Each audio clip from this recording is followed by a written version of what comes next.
अस्सलाम वालेकुम दोस्तों, बात करते हैं आज पाकिस्तान क्रिकेट के हवाले से कि आलिया रशीद बाबर आजम के खिलाफ इतनी बातें क्यों करती हैं और क्यों ऐसे बयान देती हैं कि बाबर आजम के खिलाफ कोई ना कोई बयान उनका आ जाता है।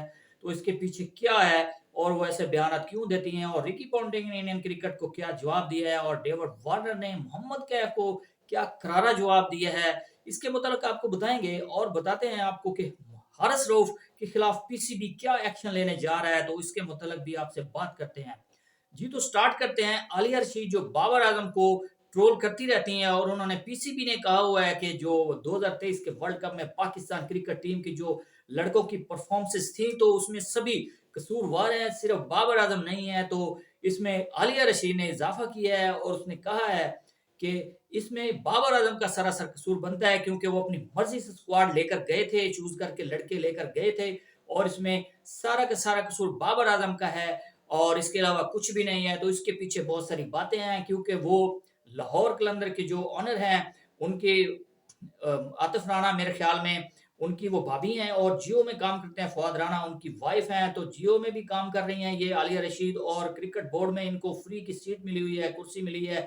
तो ये मीडिया डायरेक्टर बनी हुई है और बाबर आजम के पीछे पड़ चुकी हैं हाथ धोकर। ये एक लंबी चेन है इसके पीछे। तो आपको ये बताता चलूं कि ये क्यों बयान देती हैं, तो इसके पीछे लाहौर कलंदर, आकिब जावेद और शहनशाह अफरीदी, क्योंकि शहनशाह अफरीदी कैप्टन बने हैं टी20 टीम के बाबर आजम के रिटायर्ड होने के बाद। तो आलिया रशीद इसी वजह से बाबर आजम के खिलाफ बयान देती हैं। तो मेरे ख्याल में उनको चाहिए कि भाई पाकिस्तान की क्रिकेट टीम में अगर कोई प्लेयर है तो सिर्फ बाबर आजम है, काम का प्लेयर हो, नंबर 1 प्लेयर है और अच्छा बैटर है। तो मेरे ख्याल में आपको उनका पीछे छोड़ देना चाहिए, उनके खिलाफ पॉजिटिव बात करनी चाहिए और पॉजिटिव अप्रोच के साथ जाना चाहिए। पाकिस्तान की क्रिकेट में आपको अगर अच्छी सीट मिली है, अच्छी जगह पर आप काम कर रही हैं, तो आपको अपना काम करना चाहिए। बाबर आजम के मुतालिक आपको ऐसे बयान देने की जरूरत नहीं है। जी, तो इसके अलावा आपको बताते चलें कि पाकिस्तान क्रिकेट टीम के जो हारिस रऊफ हैं उनके खिलाफ पीसीबी एक्शन लेने जा रहा है क्योंकि उन्होंने इनकार किया था दौरा ऑस्ट्रेलिया के लिए कि मैं टीम के लिए दस्तयाब नहीं हूं और मैं व्हाइट बॉल क्रिकेट नहीं खेलना चाहता क्योंकि मैंने 1 साल से क्रिकेट नहीं खेली हुई। लेकिन इसके पीछे कुछ बात और ही है क्योंकि वो लीग क्रिकेट खेलना चाहते हैं, बीपीएल खेलना चाहते हैं, बिग बैश लीग खेलना चाहते हैं। 4 ओवर्स की क्रिकेट है, करोड़ों रुपए मिलते हैं, आसानी से आओ खेलो और घर आ जाओ पैसे लेकर। और वो क्योंकि उनको फेंटा लगा है 2023 के वर्ल्ड कप में और वो स्टारी जो उनकी है उन्होंने निकाली है। उधर बैट्समैनों ने इंडिया में जो वर्ल्ड कप हुआ था 2023 में उनको ऐसा फेंटा लगा, अभी अभी वो ताजे ताजे आए हैं मार खा के, वो दौरा ऑस्ट्रेलिया के लिए उन्होंने इनकार कर दिया है क्योंकि उधर भी जाकर फेंटा लगना है। ऑस्ट्रेलिया में वैसे भी उनकी बॉल में मूवमेंट तो होती नहीं, टेनिस के वो बॉलर है, सारी जिंदगी उन्होंने टेनिस से बॉल करवाई है, उनको उनकी बॉल में जरा वेरिएशन नहीं, ना कोई मूवमेंट है, तो सीधी सीधी बॉल करते हैं। तो उनको पता है, इसलिए उन्होंने जवाब दे दिए। आगे लीग्स आ रही हैं तो उन्होंने ढेर सारा पैसा कमाना है, तो उनके खिलाफ अब पीसीबी मेरे ख्याल में एक्शन लेने जा रहा है। जी, तो पीसीबी ये कर सकता है कि उनको एनओसी नहीं देगा क्योंकि वो लीग क्रिकेट नहीं खेलेंगे। जी, तो पीसीबी ये कर सकता है कि वो उनको एनओसी नहीं जारी करेंगे और वो इसी वजह से बिग बैश लीग और बीपीएल और लीग नहीं खेल पाएंगे क्योंकि उन्होंने इनकार किया है। ये कोड ऑफ कंडक्ट की खिलाफ वर्जी है। तो पाकिस्तान के जो भी कवानीन के मुताबिक पीसीबी उनको कर सकता है, उनको फाइन करेगा और ये करना भी चाहिए क्योंकि पाकिस्तान को जब उनकी जरूरत होती है तो वो इनकार कर रहे हैं, तो और जब उनको अपने पैसों की जरूरत होती है तो वो लीग क्रिकेट खेलने के लिए कहीं भी चले जाते हैं।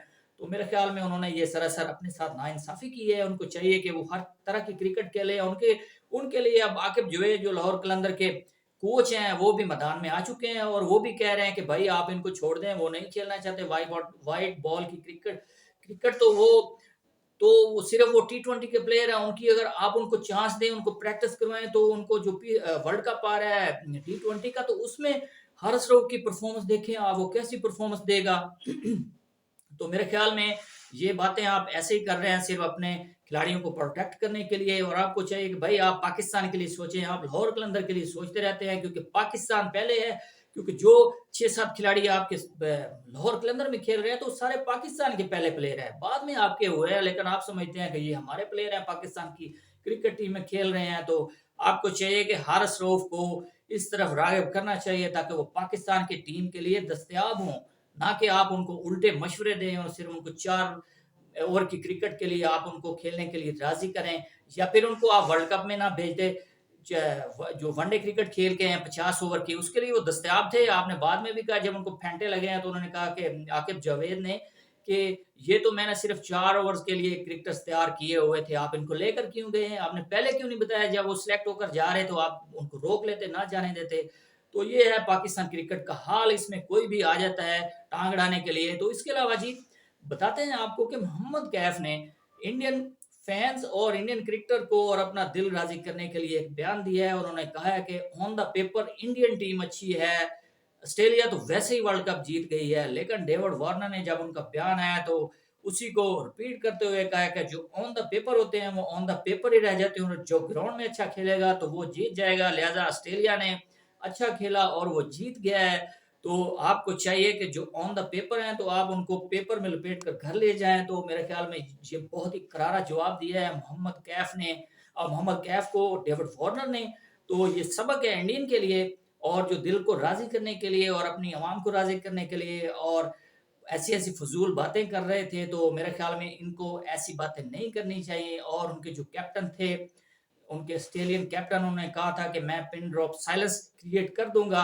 1,30,000 के शायकीन थे ग्राउंड में और उन्होंने करवा दिया था और अपनी बात में वो कामयाब रहे हैं। और उन्होंने क्या जबरदस्त परफॉर्मेंस दी थी वर्ल्ड कप के फाइनल में। तो ऑस्ट्रेलिया ने इंडिया को बिल्कुल नॉकआउट पंच लगाया था और एक वन साइडेड मैच बनाकर उन्होंने फाइनल मैच खेला और ऑस्ट्रेलिया ने बहुत ही बुरे तरीके से हराया है इंडिया को। जी तो इसके अलावा रिकी पॉन्टिंग के बयान की बात करते हैं, जो उन्होंने कहा है कि ऑस्ट्रेलिया ने जो वर्ल्ड कप विन किया है तो ये क्रिकेट की जीत हुई है, नाइंसाफी के खिलाफ इंसाफ की जीत हुई है। तो इसके पीछे भी बहुत बड़ी बात है।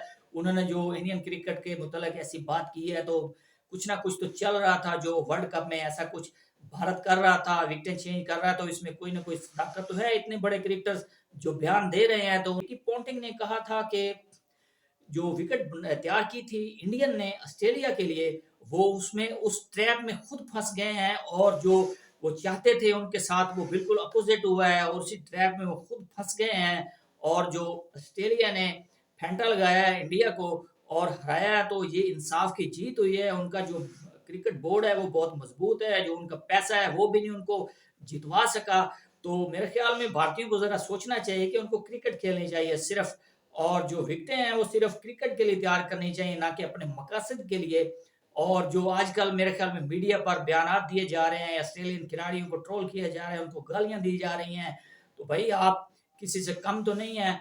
आप उनको अब क्यों गालियां दे रहे हैं? आप खेल लेते, आपसे खेला गया नहीं, आप वन साइडेड मैच बनाकर खेले हैं। आपकी टीम ने इतनी बुरी बुरी परफॉर्मेंस दी और ऑस्ट्रेलिया ने इतनी अच्छी परफॉर्मेंस दी, क्योंकि ऑस्ट्रेलिया 2 मैच पहले वर्ल्ड कप में हार चुका था अपने, और उन्होंने ऐसा कम बैक किया है कि फिर वो नीचे नहीं गिरे हैं और उन्होंने फाइनल फाइनल तक ऐसी रसाई हासिल की है। और उन्होंने एक जबरदस्त, उन्होंने आकर फाइटिंग क्रिकेट खेलते हुए, और जो उनका खास तौर पर वर्ल्ड कप में अफगानिस्तान के खिलाफ मैच था, एक वन साइडेड मैच, 7 खिलाड़ी आउट हो चुके थे उनके, और मैक्सवेल ने आकर हीरोइक इनिंग्स खेली थी, डबल 100 लगाया था चेज करते हुए, और वो 7 ही आउट थे, उसके बाद उनका आउट ही कोई नहीं हुआ था और उन्होंने स्कोर चेज कर लिया था अफगानिस्तान के खिलाफ। और फाइनल में उन्होंने जो पैंटा लगाया है इंडिया को, तो एक शानदार विक्ट्री ऑस्ट्रेलिया के लिए। और एक दफा फिर उन्होंने वर्ल्ड कप जीतकर छठी दफा ये जो वर्ल्ड कप 2023 था इंडिया में उन्होंने अपने नाम किया है। ऑस्ट्रेलिया में बहुत सारी खुशियां मनाई जा रही हैं और उनको ख्वाबों में भी वर्ल्ड कप नजर आ रहे हैं। उनके पैट कमिंस जो बहुत ही लकी कैप्टन रहे हैं और वो बहुत ही कामयाब कैप्टन माने जा रहे हैं, उनकी तारीफों के पुल बांधे जा रहे हैं। बिल्कुल बांधने भी चाहिए क्योंकि उन्होंने परफॉर्मेंसेस दी हैं अच्छी और उन्होंने बड़े इवेंट जितवाए हैं, ऐसी सीरीज जितवाई है, और जो उनको टेस्ट चैंपियनशिप थी ऑस्ट्रेलिया को उन्होंने वो जितवाई है और वर्ल्ड कप का फाइनल जितवाया है। तो वेल डन पैट कमिंस, उन्होंने एक यूनिट बनाकर ऑस्ट्रेलिया को जो लीड किया है, तो बहुत जबरदस्त उनकी परफॉर्मेंस। और सीखना चाहिए जो दूसरी टीमों के कैप्टन है, खासतौर पर पाकिस्तान के, तो ऐसा सबक उनको सीखना चाहिए। और ये सीखने की बातें होती हैं कि क्रिकेट को कैसे चलाना है और टीम को एक यूनिट बनाकर कैसे चलाना है। और जो पाकिस्तान की क्रिकेट में ऐसे अनासर हैं जो चाहते हैं कि ग्रुप बंदी हो और क्रिकेट में कोई ना कोई इंतशार फैलता रहे, तो उनको मेरे ख्याल में पाकिस्तान की टीम से आउट करना चाहिए ताकि रिजल्ट ऑस्ट्रेलिया जैसे मिल सके और पाकिस्तान भी अपना नाम रोशन कर सके और बड़े इवेंट जीत कर मुल्क का नाम रोशन कर सके। जी दोस्तों, तो अब तक के लिए इतना ही। मजीद स्पोर्ट्स अपडेट के लिए चैनल को कर दें लाइक और सब्सक्राइब। अल्लाह हाफिज।